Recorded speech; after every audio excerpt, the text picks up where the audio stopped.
So it's 4 o'clock, guys. We're gonna go ahead and, kick the work session off. We're gonna ask, I guess we're gonna ask, Steve Masters, our Park and Recreation Director, to open us up in prayer, if that's okay. With pleasure. Dear Lord, thank you for this day. Thank you for our many blessings. Thank you for this opportunity for us to get together and hopefully work together toward a better things for our city. We ask you to be with those in the storm and help them recover, and those who lost loved ones, and help us live for you in everything we do. In Jesus' name we pray. Amen. Amen. Thank you, Steve, for that. All right, so number one, on the work session agenda, it got moved from last week. It's discussion by Jonathan Williams, General Manager for GFL Environmental, regarding resolution number 13-2025, approving the extension of the solid waste collection contract and authorizing 3% CPI increase to go into effect April 1st, 2025. And, after speaking to Wynn, I think we already had automatically, renewed this contract, so we'll just, continue, business as usual for the next 2 years. So, Is the city absorbing the extra 3% like we have in the past? yes, and this is something that we discussed, was it back in October? We had already discussed this, so it's the same contract. Okay, Yeah. good deal. Anything you need to say, John? Is Jonathan here? Good. Ah, Okay. hey, all right, everybody good with this? Yep. Okay, all right.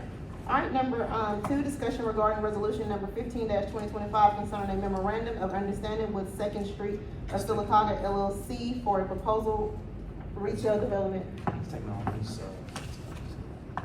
Okay. Move that next. yeah, broadcast can't be here tonight for some family illnesses, so we'll have to move it to the next one. You got that, Nicole? Thank you, Ash.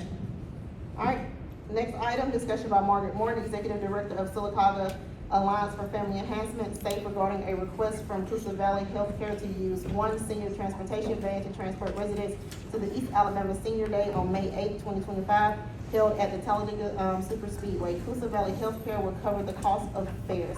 I think this is, something that we've been doing, and I think everybody's on board with that. Sure. Those vans really come in handy, aren't they? All right, next item, discussion, regarding resolution number 16-2025, confirming the appointment authority of interim department heads. And everybody should have that,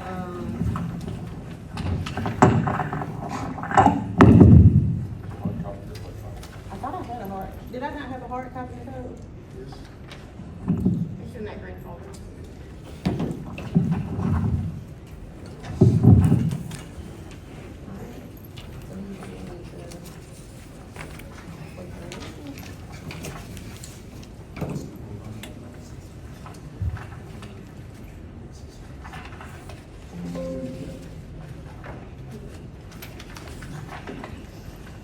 Madam President, I think that the council will table this for further discussions.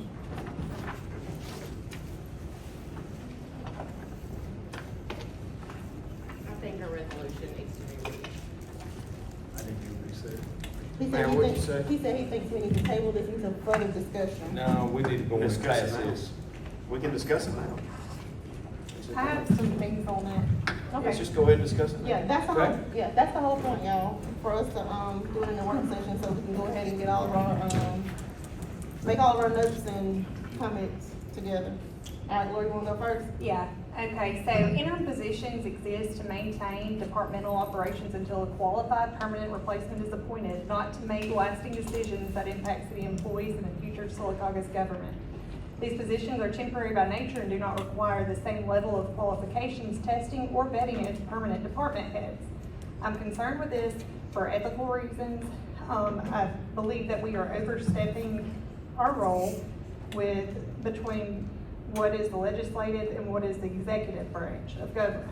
And I just don't think that it's fair to give an interim all the power as a regular department head. Okay. All right, that's all your comments, Laura?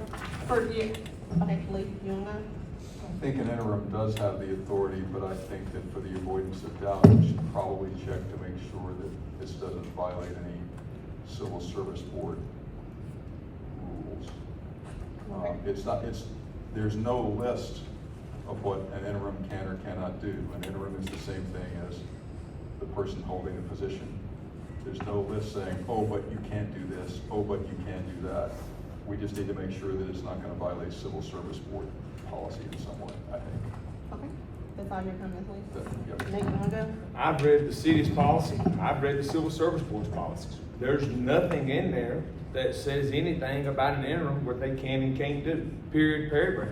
I know when Chief Muse was the interim, he got a letter from the mayor's office saying what he could and couldn't do. We ain't had another interim get a letter saying what they could and couldn't do. So here we go. We're in a situation that we need some clarification. And the only way we're gonna get clarification is if we do a resolution as of today. So I am fully on board with doing a resolution because I think it is the right call. Okay, is that all your comments, Nate? Yes, ma'am. All right, Councilman Fowler, you have comments?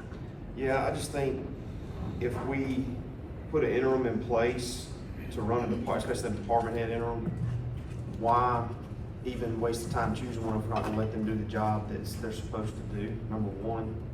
And number two, if we expect highly of them to run a department, we're not day-to-day by any means, so if they see someone not meeting qualifications, not getting the job done, we should support them in getting rid of that person if that's the case, because then that's just a waste of time, money, and space that we put into that position if they're not doing what they're supposed to be done or hired to be done. Now, if there's underlying conditions we don't know about, that's something different, but from what we've been shown and told and talked about, the only other thing that could be happening is Mayor, if you're the supervisor over the department head, however you wanna contact that, maybe it's, hey, I'm ready to fire this person because of X, Y, and Z, and you may not disagree, or you may disagree, and you may ask us otherwise, say, council, I think this shouldn't happen, but ultimately, I think, hiring and firing inside a department is up to the department head. So when you have an interim department head, what makes that any different? And I also have one more Hold on. thing. You done, That's all, Ashley? yeah. All right, go ahead, Laura. And also, by allowing interim appointees to make personnel decisions, the resolution creates an environment where they could make staffing changes that benefit their own future candidacy for a permanent position by eliminating any potential opposition to that seat. It could create, a mess.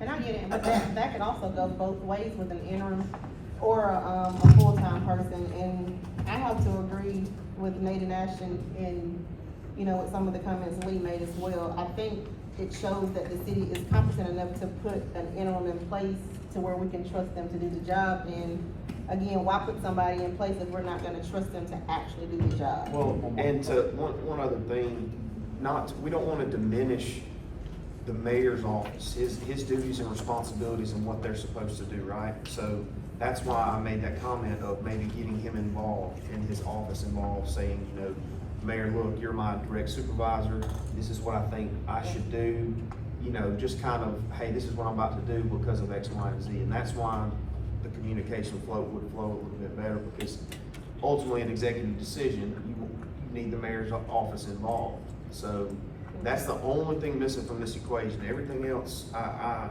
agree with, as far as I don't want somebody that's not doing a good job just to be overlooked, saying, well, you're gonna keep doing that because I'm interim and I can't fire you. Yeah, But but the city also- rule, I'm sorry. Yeah, but also too, Ashton, I have to disagree with that. I mean, that's a whole nother level of micromanagement. That's why you put managers and department heads in place for them to take care of the day-to-day operations as far as employees. The mayor's, of course, he's looking at day-to-day, but he's overseeing these department heads. I mean, if that was the case, then why even have department heads? Well, he's still direct management over them though, so that But there's flows still, from but there's the still a top. department head right there in the And middle. I'm not saying he needs to make the decision for them, I'm just saying he needs to be informed of it. Okay, you're just saying let them know, hey, I need to do this. I got you, because the They city need to rules be state. involved. Right, I'm not 'cause- saying take a vote on it, but I'm saying he needs to know what's going on. Because the rules state that the department head has that, authorization to do. Correct.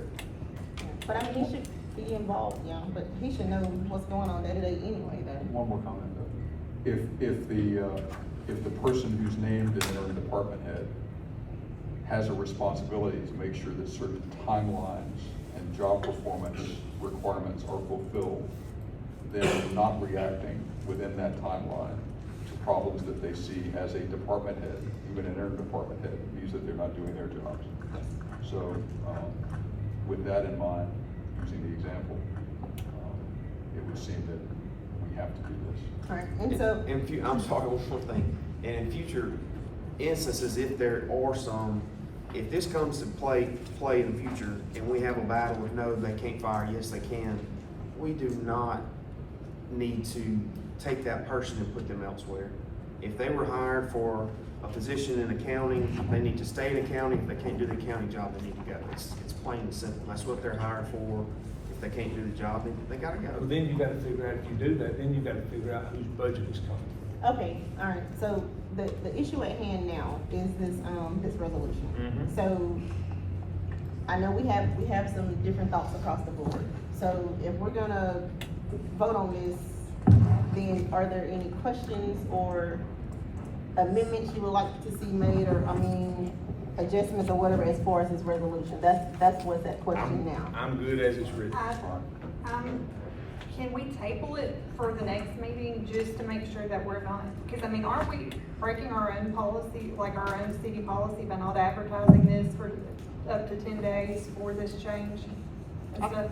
I think this is a council action. Yeah, it's not. Yeah. Yeah, this is a council action. I'm just worried we're breaking our own rules. If the council does decide to vote for this, I will definitely veto it, and then you'll receive a letter contradicting your decision. Okay, all right. So, we are gonna consider this tonight. Well, if that's the case, we'll need to discuss, a certain employee, because I need to know how to proceed. Well, right now, we're just gonna, And the mayor doesn't have veto authority. This is not an act of a permanent nature. So the veto attempt would be void. You give one more comment? yes.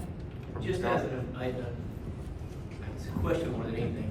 Can you come to the Somebody- microphone? yeah. Will you not come into the microphone, No, that's Scott? Please. As somebody that's worked here for 20 years, I've seen, I don't know, 3 or 4 different interims. And the only thing I worry about with that, I get where y'all are coming from.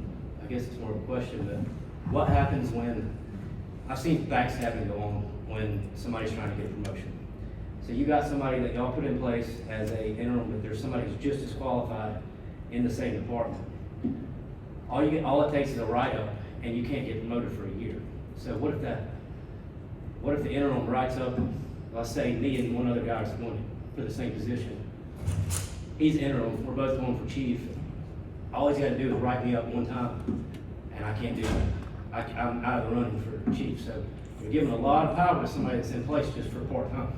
But I see what you're saying, but again, the competence level on the city is to put the best person they see fit in place.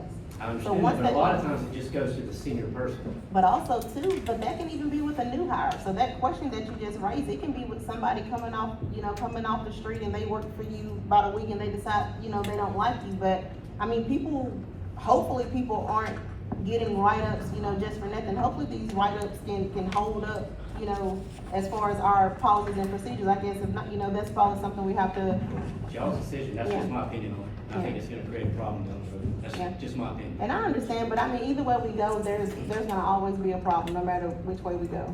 So we just have to do what we feel, is best as of today. So, y'all, But thank you for that. yep. Have we consulted with HR and the mayor concerning this at all? And that's why, I mean, if HR has some thoughts on it, she can come to the microphone and share her I thoughts. shared my thoughts with you earlier. You know, And if you wanna share them, and I passed out everything that you gave me, so everybody has those handouts that I, received from James. Will it set us up for litigation since Chief Muse was presented with terms for his interim position? If we pass this, will that not set us up for possible litigation? To be honest, Laura, I think we're already, there. We got enough litigation. I'll keep it brief. There is a statute, 1143A1, no matter what you guys do tonight, it supersedes what you do with your resolution. Yeah, but That's all. even with statutes and stuff like that, we still can have our own resolutions in place of how we, run the city correctly. You're ignoring me. What was that, Jane, number? It's There what was it's 381. And I gave you guys a copy of it. Everybody has a copy of it.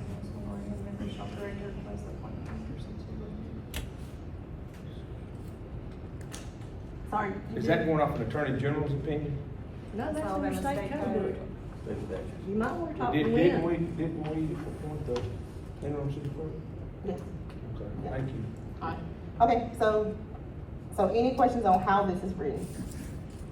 Any other questions? Questions? Alright. Okay. The next item is, what's that one? Discussion regarding resolution number 17-2025, requesting continued communication from the Civil Service Board regarding employment matters. I have some comments on this. I know we have, liaisons to all of our boards and stuff like that, and Lee, I would very much like if you could, and I think this is, I think I have the right or the authority to do this. I wanna make Lee the, liaison for the Civil Service Board. Are you okay with that? So that way, we can make sure there's a council member involved in all this and that, and he can, I think Lee'll do a really, really good job at going to those meetings and reporting information back to us to make sure we help keep this line of communication open. I think it's gonna help solve a lot of these problems we keep having. No doubt. We probably don't need a resolution though, if we have the liaison. Okay, that's what you, No, you still need the I resolution. think we ought to talk to them before we just Yeah. put a resolution okay. But Lee is out. gonna, I'll start going to the meetings. and Nicole, can you get that communication sent out to where Lee's gonna be their, new liaison? That's antagonist. So are you saying we wanna talk to him about it? I and think just- we ought to talk to them about it. Alright, I agree. so we're gonna push number 5, so are you gonna, reach out to I'll them? go to the next meeting and I'll meet with them. Alright. Okay. You good with that, y'all? Yeah. I'm not good with it, but we can do what we need to do. Okay. Alright, next item, discussion by Ed Ford, shop superintendent regarding purchase of a 2020 Chevrolet Silverado for the building services department for $29,999, funding provided from the capital improvement projects. Yes, ma'am. Alright, so you found something. I found It only took us to ask you one time, and in 2 weeks you found something. Well, I went online just a little bit farther out of the box. It's a good deal, it's a good truck. Okay? I have one question. Since they were in need of 2 vehicles, can we, we gave them 40, was it around 40,000? So you'll still have some left. Can you find a second vehicle for them in that price range? I think we talked about this last time. Let's Yeah. just see what you can find, and then if there is additional funding needed, we need to check the Yeah. capital balance and see if it's something that we wanna do, just if something comes up. It'll be- We don't wanna put some more money, you know what I'm saying, 'cause Yeah. you don't know Right. how much It's just more hard to we find wanna do something it. For what's left. Yeah, Okay. We're using the majority of it. okay. Is this current Explorer still gonna be here, or is it going? The older of the two's gonna go. Okay. So they'll be down, Let's just have to. yeah, so that's. And then too, like, I think this one on number 5 is just to ensure that we were still receiving communication, we were not being, kept out of the loop. I think it'd be better if I talked to them about it. I agree. If, Mr. Perry, I hear what you're saying, and I agree, I somewhat agree with it, but the board can instruct any way they want to without this resolution. Whether if you're there or not, they can instruct how they want communication to come across if you don't have this resolution in place. We can certainly do something after we have a discussion. Yes, sir. Alright. Alright, the next item, what is that? It's right there. Gotcha, you good.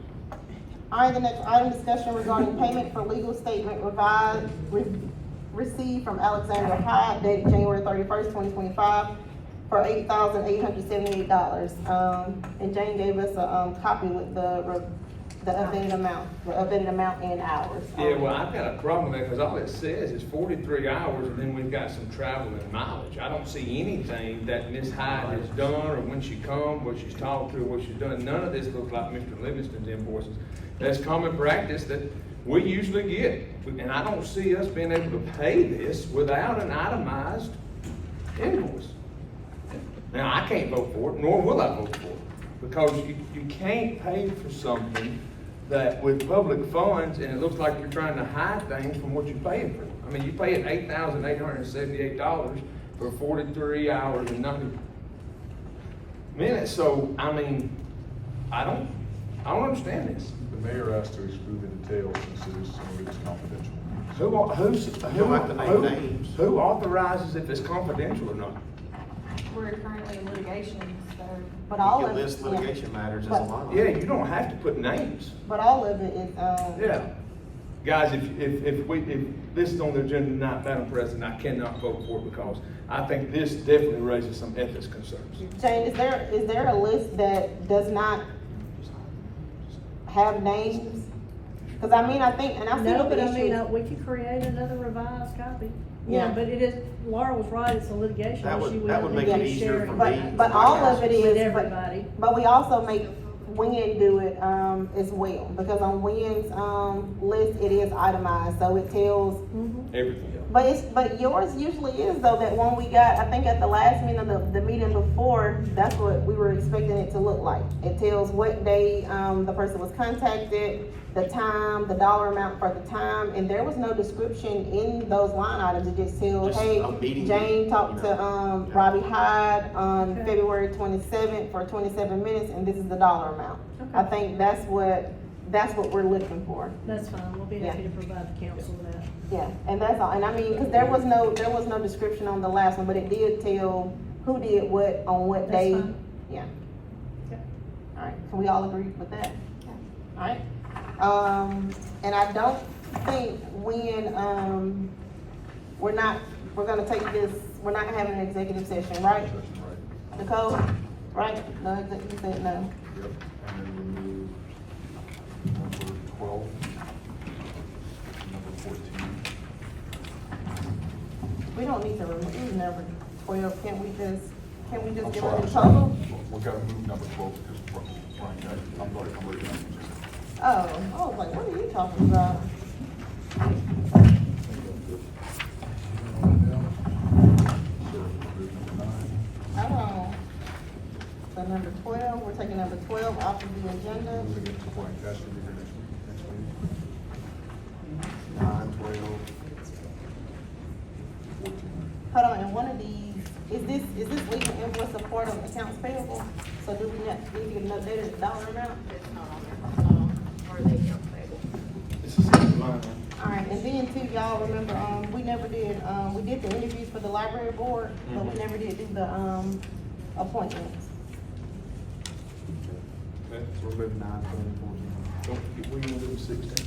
Hold on.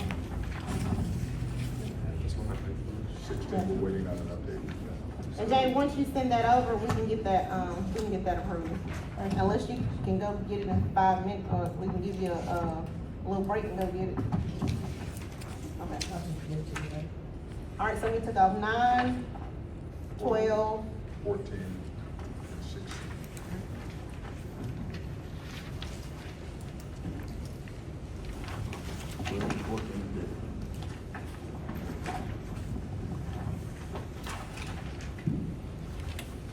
all right, is that it? Does anybody else have anything?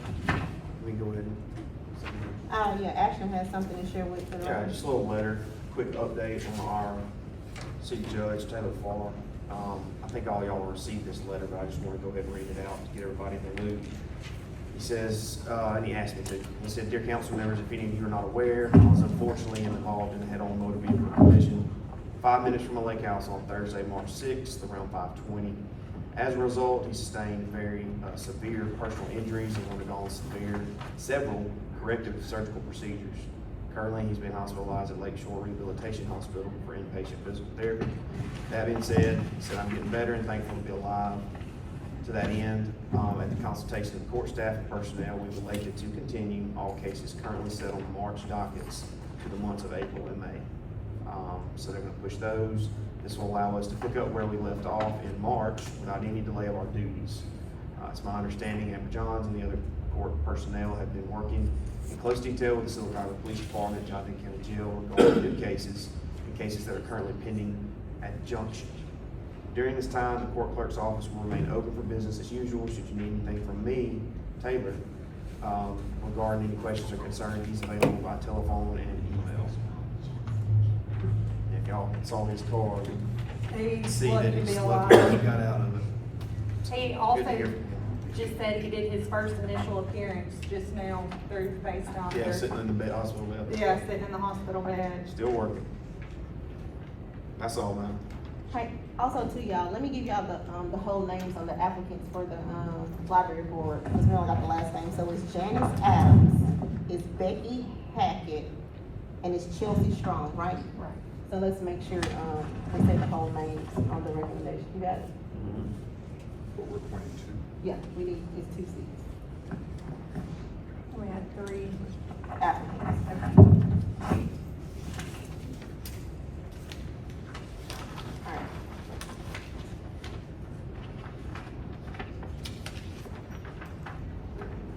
Alright.